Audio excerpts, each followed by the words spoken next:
Hey, what's up everybody? So out here at the box beds today, it is March 4th. It's getting on into the late afternoon time here, and we've had some really good weather the past few days. I tilled this bed probably 2 weeks ago. I let it do its thing. I raked it smooth, and I came back out again a while ago and I tilled it, and now we're planting our storage onions. So we put a video out last year of us pulling our onions and drying and curing them to have them stored in the crawl space all winter long. How did I get the wood way in there? I'm getting that, baby. I'm taking care of that. Well, now we're actually planting the onions. We had a lot of questions from people saying, hey, that's great, that's really good to know, but how do I get storage onions? So we're going to show you how we plant them. For many years, I bought the dried up bulbs of onions that you can buy at any of the big box stores, you find at your home and garden stores, whatever. Those are great if you want to eat green onions, but if you want a really big bulb storage onion, you need to be buying the variety of onion that specifically grows to be like that. So what we're actually doing, as you see, these aren't dried up bulbs. These are actually green onion plants. What you're doing is we're actually planting these in the ground. And of course you'd plant them in the ground. That sounded kind of silly, didn't it? But we're actually planting these and they're already growing. So we're not going to have to wait for the dried up bulb to get moisture in it and start growing and everything.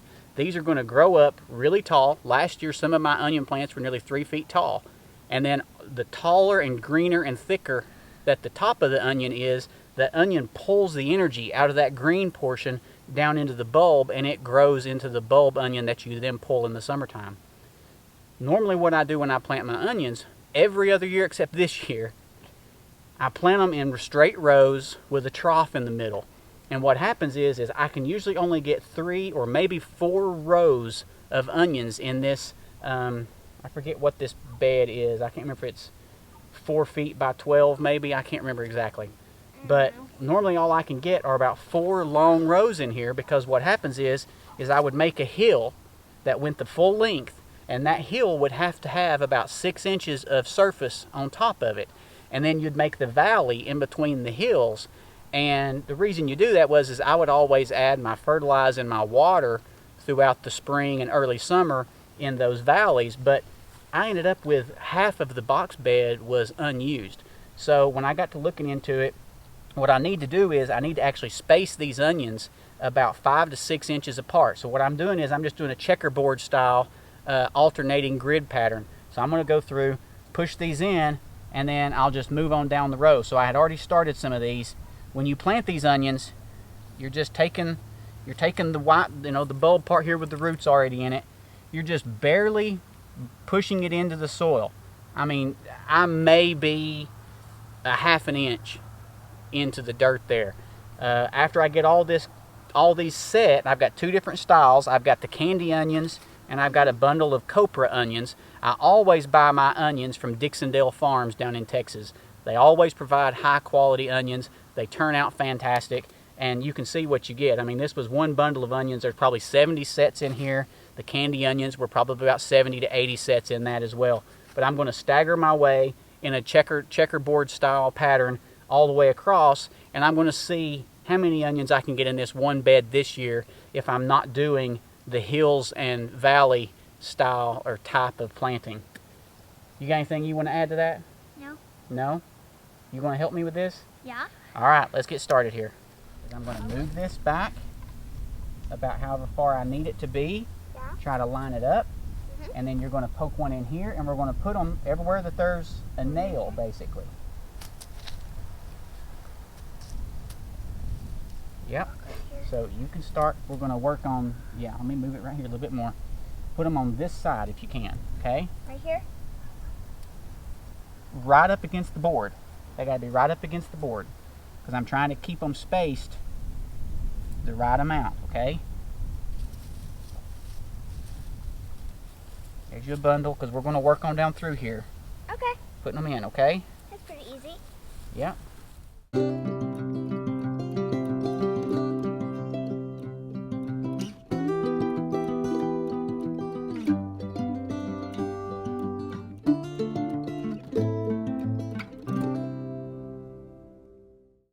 Roots make it kind of hard because they're kind of stuck together, and then Yep. if you're just pushing it in. Yep. It's different than what a lot of people think of when they plant onions. As far as soil goes, this is just topsoil and red clay from here on the farm. Basically, you can see we're on top of a ridge. It's not like we've got really good soil up here. No. I've added our fireplace ashes to this over the past 2 years. So there's several ash chunks in here as well. So there's just a wide variety of types of dirt here, but this is not a high quality soil here by any means. All right, move your pile.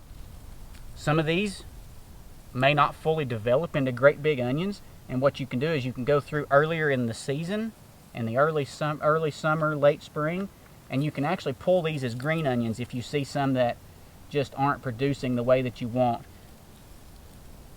I do that occasionally because, you know, this is going to be a lot of onions. I just got an itty bitty one. Here's an example of a big one. This is an example of a big one, ish. I'm about to run out of where I can't lean any farther. I know. I don't have to lean, really. Yeah? You might have to come on the side. And here's a little bit of an example of a small one and a big one, ish. Yeah. This one's really skinny, and then this one's real big. So. Wow, these are all grown together in a giant root ball down That's here. how mine are. Yeah. See right here? I had to like pull them apart gently. There's a piece of loose dirt there. Crumble it up. All right. Okay, quick question. What if we run out of onions before we reach the end? We'll plant other stuff at the other end. We'll plant beets or something down there. That's why I'm doing it this way, because last year I didn't have room to plant anything else in these box beds Yeah. because the onions literally took up everything. Yeah. And I mean, we planted, I forget how many onions we planted last year. It was something like 240 onions or something crazy, I forget. so whenever we finish with these, we're gonna move to a different kind, right? Yes. I think it's just really fun coming outside and doing this kind of stuff because it's better than being inside, stuck inside on like a rainy day or something. Yeah. And it just feels good outside today. And It's it a pretty feels day. fantastic out here. It's about 65 degrees. That's really good for That's March pretty- 4th. That's pretty warm for what we've been having. Yeah.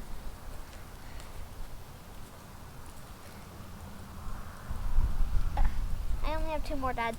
That's fine. I'm about out as well. Okay, I guess we're gonna have to switch then. Yep, we've got the other bundle of other onions over there to put in just a minute. Yeah. Hey, Dad. Yeah. Shouldn't we have that over a little bit so we know that this is now a different kind? You mean, what do you mean, have this over? Yeah.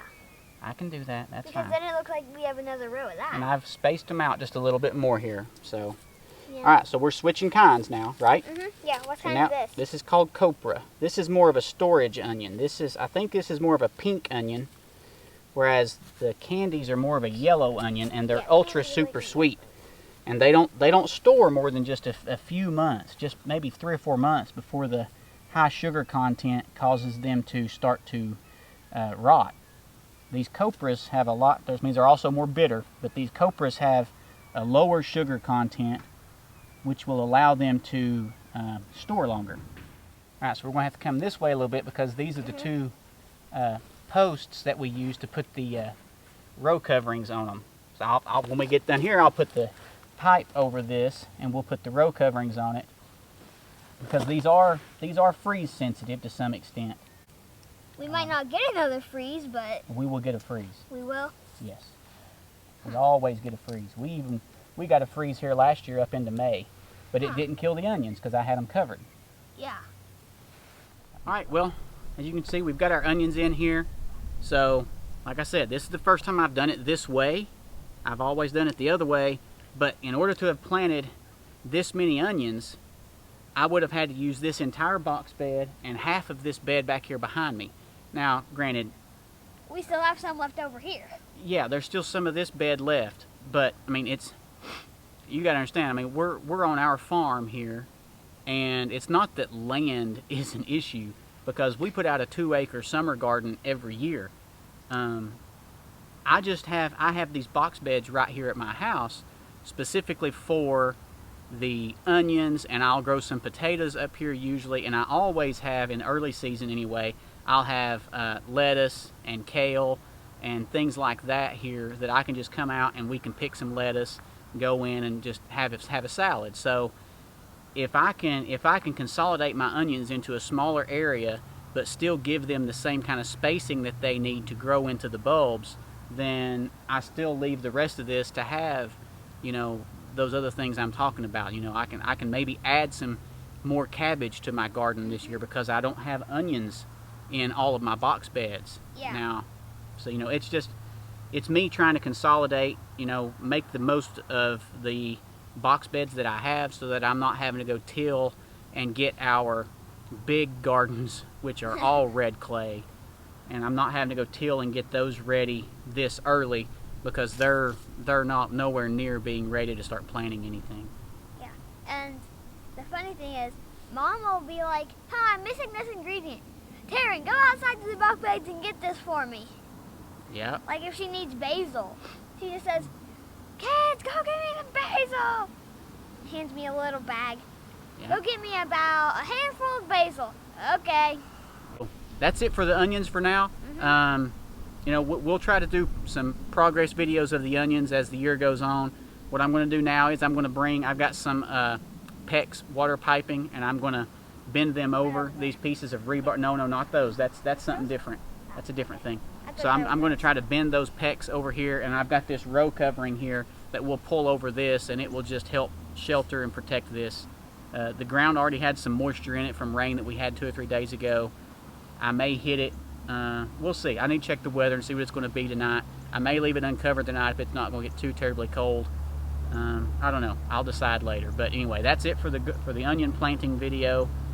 Stick around. We'll see what else we can do and see how they turn out this year. Yeah. Yeah. Thanks for watching. Yeah. God bless.